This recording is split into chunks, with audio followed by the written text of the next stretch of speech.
Ole Miss has had its most recent fall camp practice, a scrimmage that we need to talk about. We got some injuries to discuss and what's going to happen around the SEC here on this crossover. Locked On presents The Portal, the daily podcast covering college football recruiting and everything NIL. Part of the Locked On Podcast Network. Your team every day.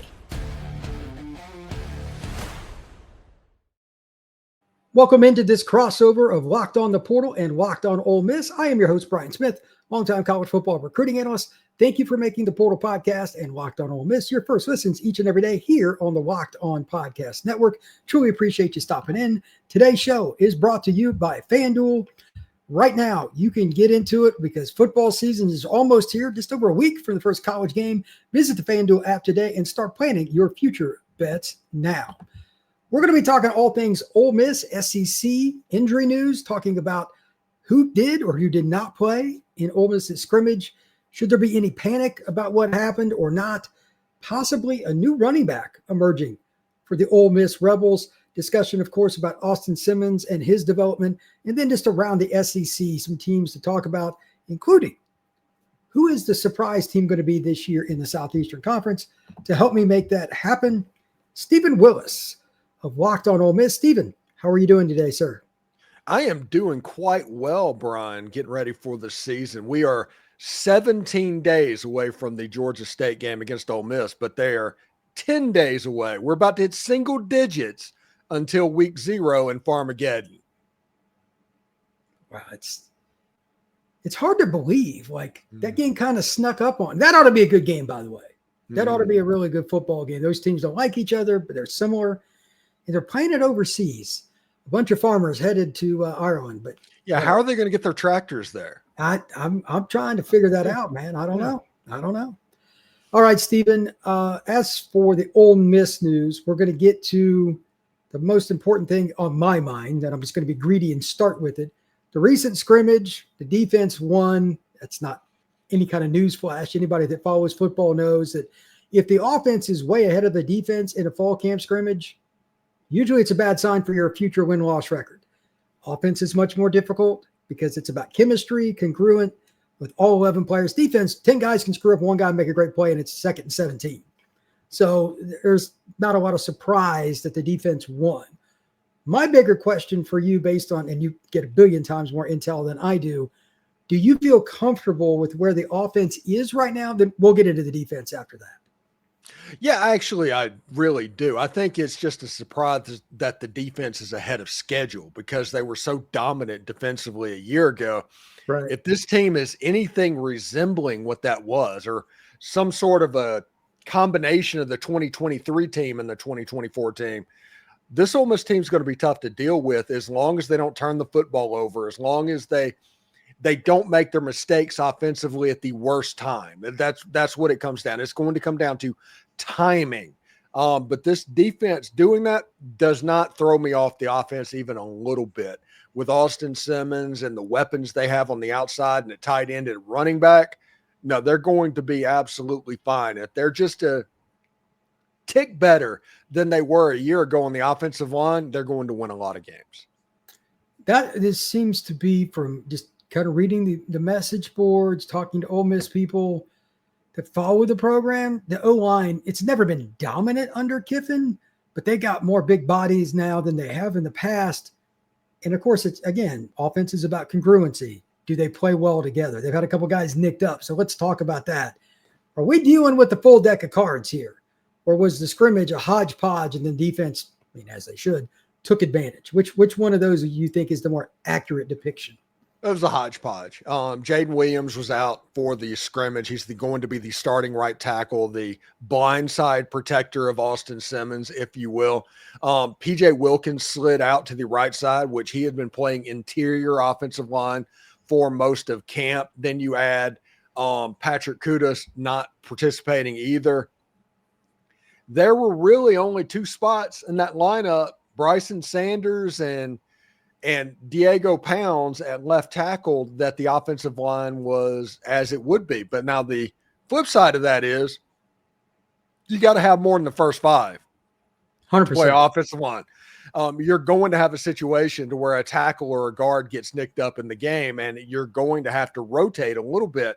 And whenever you rotate at all, if there's a big drop off, you're going to have a little bit of trouble. I think it was just a first time live situation. Second of all, if you got into Austin Simmons' zip code and his area code, they blew the play dead, and all of the wide receivers were in black jerseys as well. So as much as you can take from a scrimmage, we did, but we're not going to overreact about it either. That makes me feel a little better because, like, if you have your quote-unquote starting five healthy out there and then they get their tails kicked, while I still understand the defense is probably going to win most scrimmages, it would have bothered me more because this is a pretty veteran group in terms of just being on college campuses. So I expect them to, at some point this year, to gel. I mean, Williams, Kudus has probably got NFL aspirations. They've got some players, but you got to get guys healthy. It's more important for them to play against Georgia State than it is against each other in a fall camp scrimmage. So I digress. Well, and another thing on this is Austin Simmons has gotten all of the hype in the world in this offseason. This very well could be a situation where Charlie Weiss Jr. and Lane Kiffin just scripted a bad performance for Austin Simmons. They wanted him to struggle a little bit, so bring him down a little bit so you can build him back up. The next scrimmages, they're going to try and probably get him confidence going forward into Georgia State and Kentucky. Well, that will be important. On that note, in the same backfield, we've discussed multiple times on these crossovers, who's going to be the main running back, or is it going to be by committee? Every time I either read a report, speak with you, text with you, whatever, if it comes up, we're not sure. But recently, Kewan Lacy has, quote unquote, started to make a surge.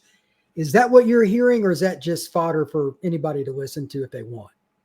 I don't know if it's a situation where he's becoming the guy, but he is the situation to where, listen, Lane Kiffin does not put you out at press conferences, does not do social media blasts about you unless you're doing the right thing. And he was the story of spring practice and his contact balance and all of the stuff that makes Kewan Lacy good. And then unprompted, he started talking about Kewan Lacy being electric in this fall camp. That tells me that he's at least separated himself. Now, I don't think there will be a running back one for this team. I think they're going to at least have two backs, maybe three.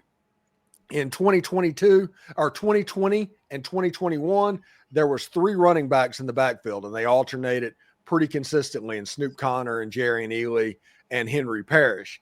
In 2022 and 2023, it was two running backs with Quinshon Judkins. The first year was Zach Evans, and then Quinshon with Ulysses Bentley. I think that ideally, just my opinion on that, Lane probably wants to get back to that 2020 and 2021 unit to where the Jerry and Ely is Kewan Lacy, the Snoop Connor is like Damian Taylor, and then there Henry Parrish is Logan Diggs. I think that's what he wants, but that's just my opinion. It could be a situation to where he gives Kewan Lacy 30 carries a game. I don't think he's going to do that, but that option is potentially on the table.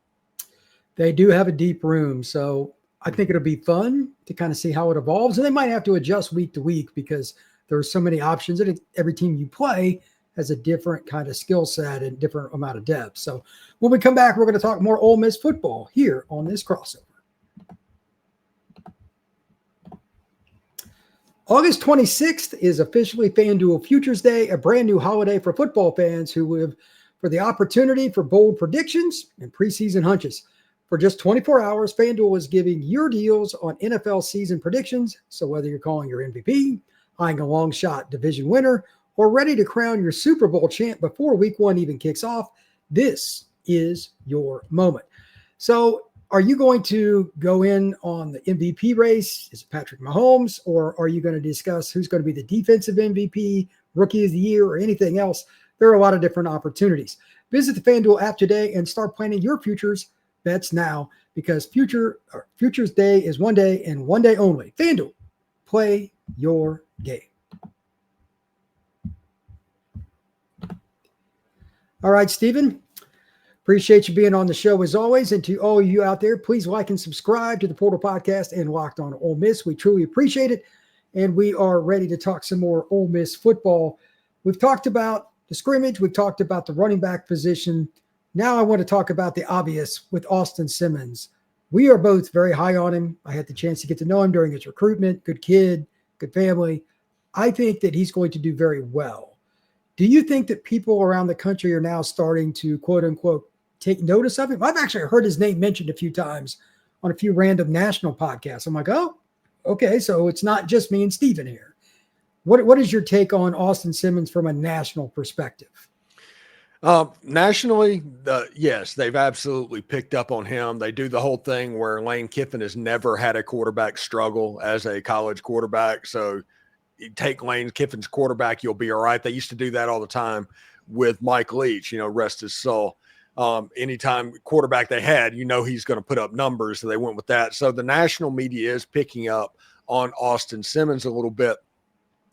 The funny thing is, like I said, Ole Miss is probably trying to rein that in a little bit and trying to bring that back in because he still has to develop a little bit. He's still going to make mistakes. He's still at the point where there's some stuff that happens that he's seeing for the very first time. And I think that in the last scrimmage with Austin Simmons, Pete Golding and Lane Kiffin, they tried to break him a little bit to see where that stress point is for a quarterback.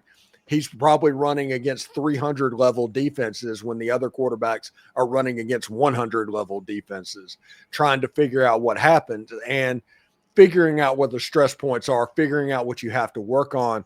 I think Austin Simmons is going to be a very, very good quarterback. Now, remember, this season, there isn't a Wake Forest in week 3 and 4 games to just slowly ramp up. The second game of the season is a road game at the big grocery bag at Kentucky. And then you have Arkansas coming down to Ole Miss to where they just got completely skull drug last year. They're going to be coming down with a little bit of vinegar in their system. So you have to have Austin Simmons ready. So you have to accelerate these games and camp situations to get him ready for those environments.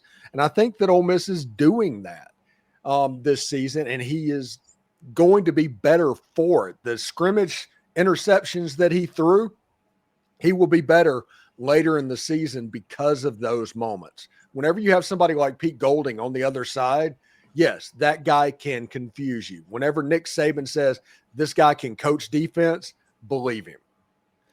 That's kind of where I'm at too. So I think that Austin will earn his right to be mentioned nationally as the games go on. Ole Miss, obviously, they have the big LSU game. That's a major game every year. It's a rivalry and all that, and it's at home. Is there any other game in the first half of the schedule that you want to see him play well where you think it would really benefit him? Or is it just see what happens? Listen, I realize that Kentucky is kind of the whipping boy, but Jackson Dart played against Kentucky twice, and he never threw for more than 150 yards or something like that. He had weird games twice. So it's either a Mark Stoops defense knows how to deal with Lane Kiffin's system, or Jackson Dart just couldn't figure out that defense, what they were doing. Austin Simmons is a little bit different quarterback. We talk about his processing ability, the way he operates.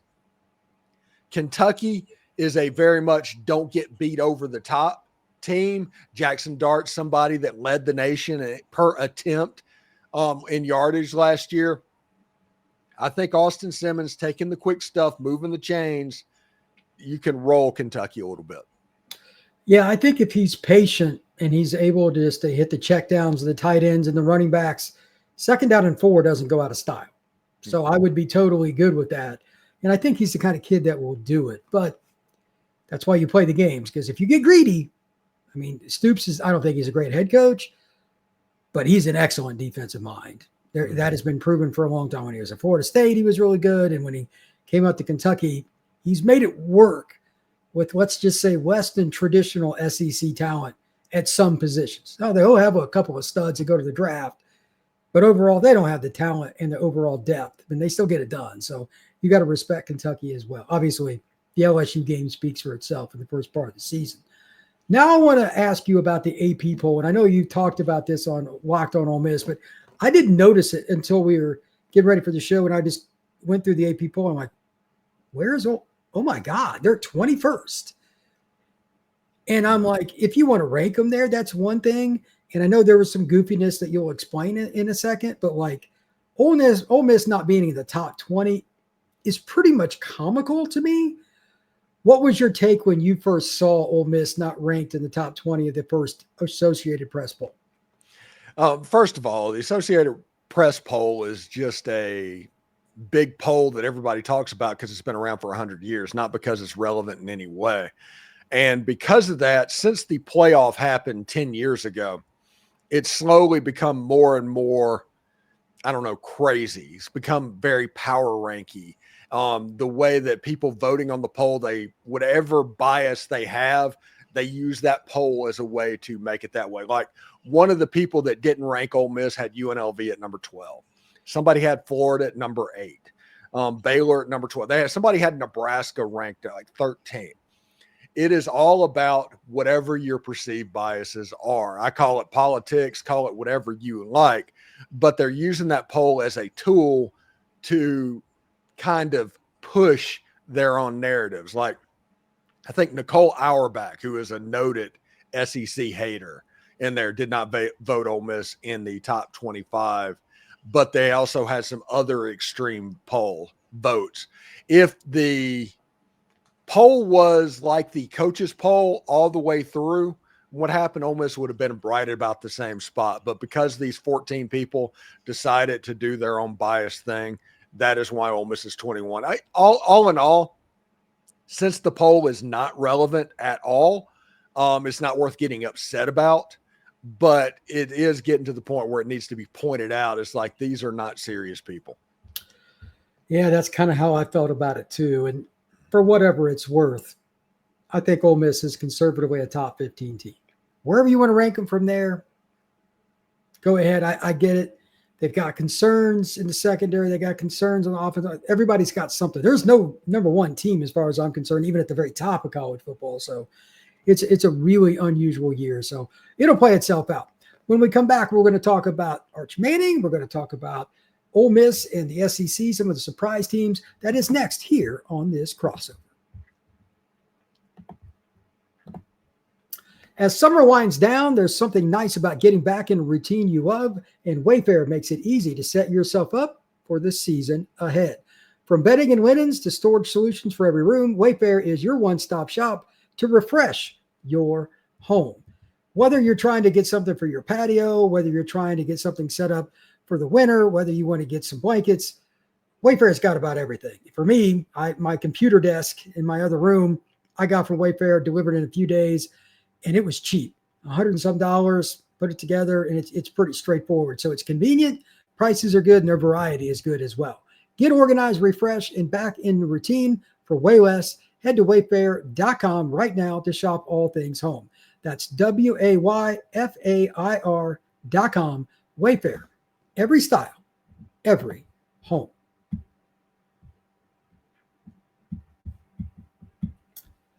All right, Stephen. Arch Manning. You and I have talked about him for years because he was a big recruit. And obviously the family name and all that, and the history with Ole Miss and his grandfather and his uncle. Are you buying the hype for him to at least be a good player for Texas, or are you buying the hype for him to be like a Heisman contender? I've seen about every prediction on him known to man, even one today. I'll explain in a second, but I'll give you the floor first. I think Arch has the ability to be a good player. He could be a good Colt McCoy level player for Texas. I do not see him being someone that can win a Heisman Trophy. I do not see a national champion level quarterback when I see Arch Manning. And if his name was Arch Davis instead of Arch Manning, I don't think he would have been rated as highly as he was in recruiting. It's just one of those things. He did not do Elite 11 in high school. He didn't do all-star games. And every time that he played a good team where they had comparable talent, not Texas, but the high school Newman ended up losing the game, and he had like a $125 passing.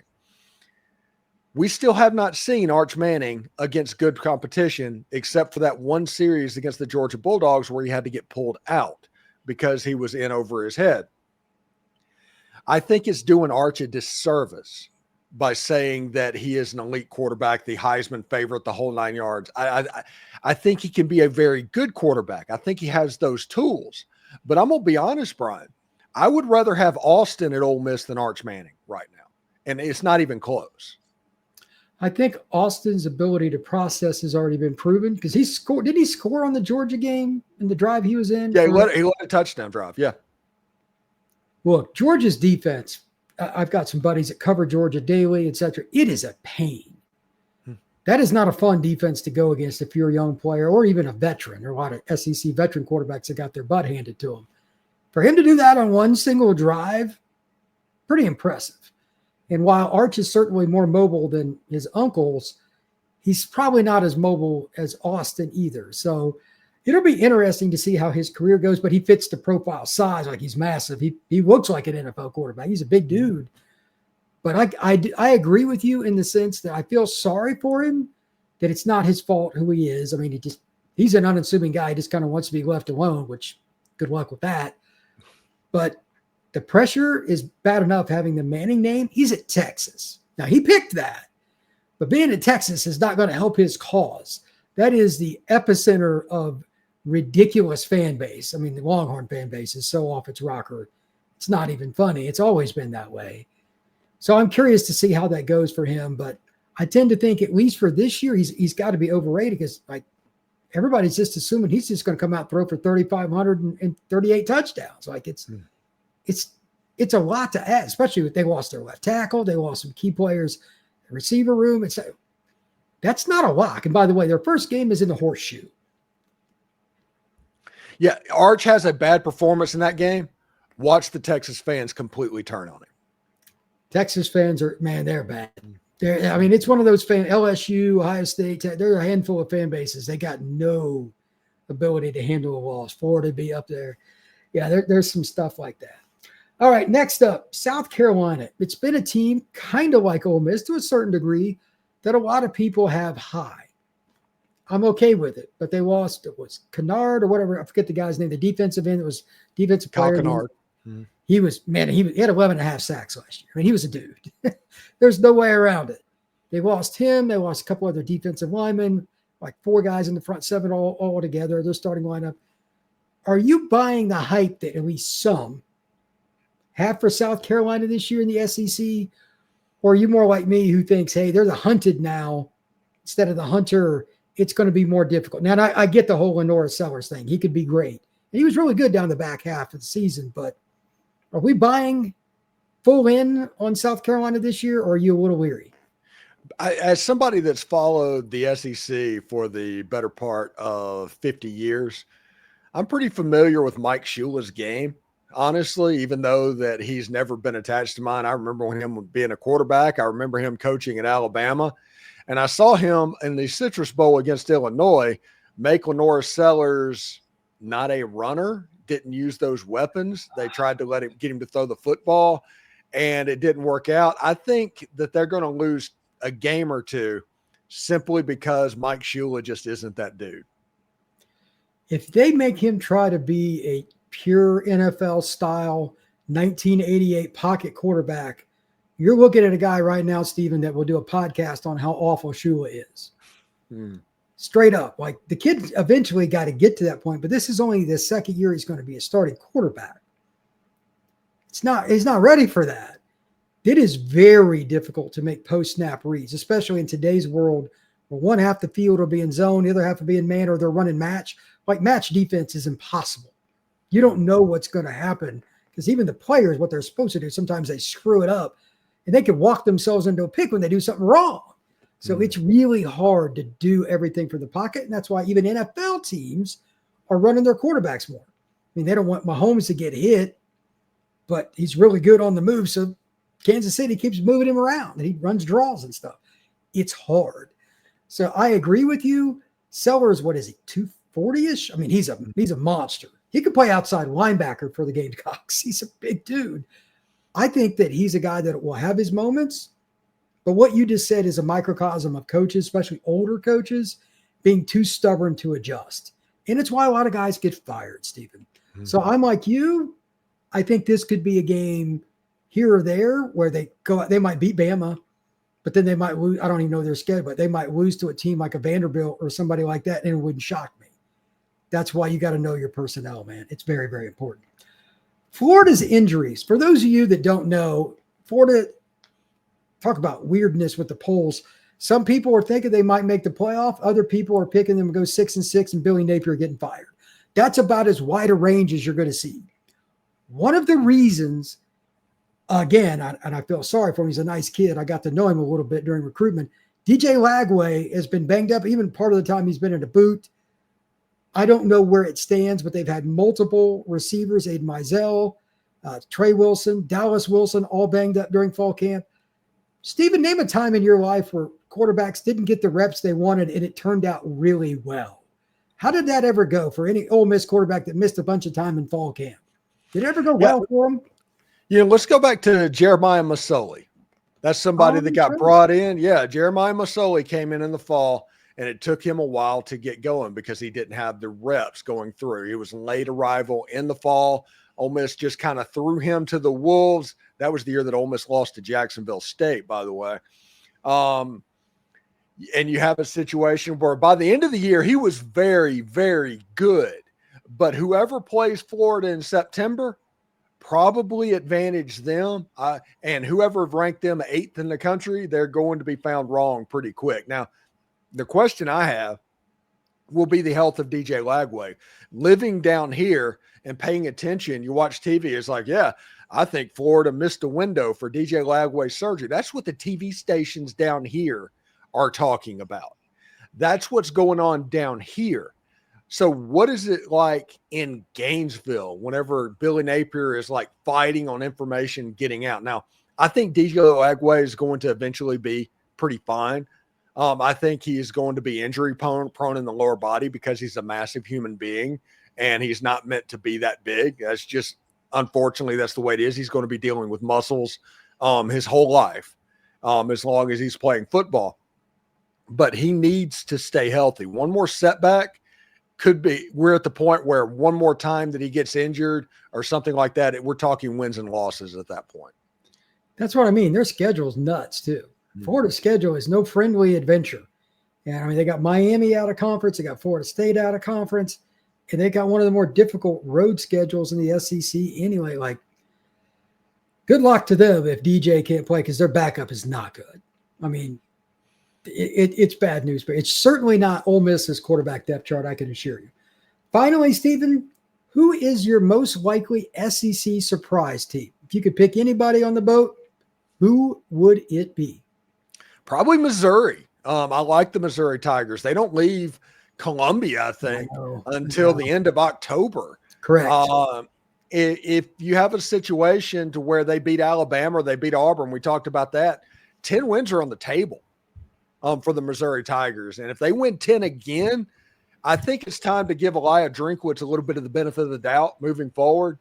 He didn't get it this year, obviously, after Brady Cook left. We have to see if Bo Pribula can be that guy. But if Missouri wins 10 games again, it's time to start giving Elijah Drinkwitz the benefit of the doubt. Yeah, their schedule this year is interesting. They start Central Arkansas. Then they got Kansas is good, but it's in Missouri's home stadium. They got Louisiana coming to their stadium. Then it gets real, at least a little bit. They got South Carolina, but again, it's at home. UMass at home. But then their next home game is a little different. It's Alabama. If they get through those first games and like Alabama comes to that stadium, they come to Columbia and Mizzou is undefeated, that place will be bananas. It would be a great scene. And it's why guys like you and me just love college football. I'm not a Missouri fan. I'm not an Alabama fan, but I'm going to watch just because of the pandemonium around it. I find it interesting. So I root for teams like that. How far after the Alabama-Georgia game is Alabama-Missouri? I don't know let me see what Alabama's schedule is, but they play, I think it's real close. Let's see. If that game is back-to-back by chance, let's see.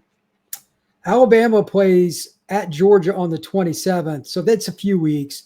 It's a 2-week gap. They've got Georgia on the road. Then they host Vanderbilt, which is still an emotional game for all the wrong reasons. Sandwich game. It is. And then Missouri's after that. So there's no way they're going to be emotionally up the way Missouri is going to be. I can assure you. Don't be shocked. I mean, I'm going to pick Alabama to beat Missouri more than likely. But don't be surprised because Alabama's going to have. If you're a Vanderbilt fan, you might want to take a vacation that weekend. They're going. Alabama is going to bring a can of you know what to play Vanderbilt. So we'll see how that goes. But Missouri's my pick as well. They've got a good defense. Drinkwitz is underrated as a coach. He's a quirky guy. They get some pretty good players from the portal. I think they could, if Pribula is good, he doesn't be great at quarterback, look out. That could be a team that causes some problems for teams. And again, this is why college football is fun. So I enjoy those kinds of seasons. Stephen, tell everybody where they can find your work, my friend. All right, you can check us out on the Locked On Ole Miss YouTube channel. Give us a subscription there. You can catch us wherever you get your podcast. Give a 5-star review. Subscribe to the podcast there. If you're interested in a little bit more, our subtext channel is available as well, so you can join that. It's the 14-day free trial. It's the easiest canceling you could ever think of, and it's pretty cool stuff. So we'll see how it goes. All right, you can find the Portal Podcast on Spotify, Podbean, Apple, and everywhere else you can download your pods on the go, going to the gym, going to the grocery store, take the Portal Podcast with you. And, of course, on YouTube. Please like and subscribe. We will see you again soon.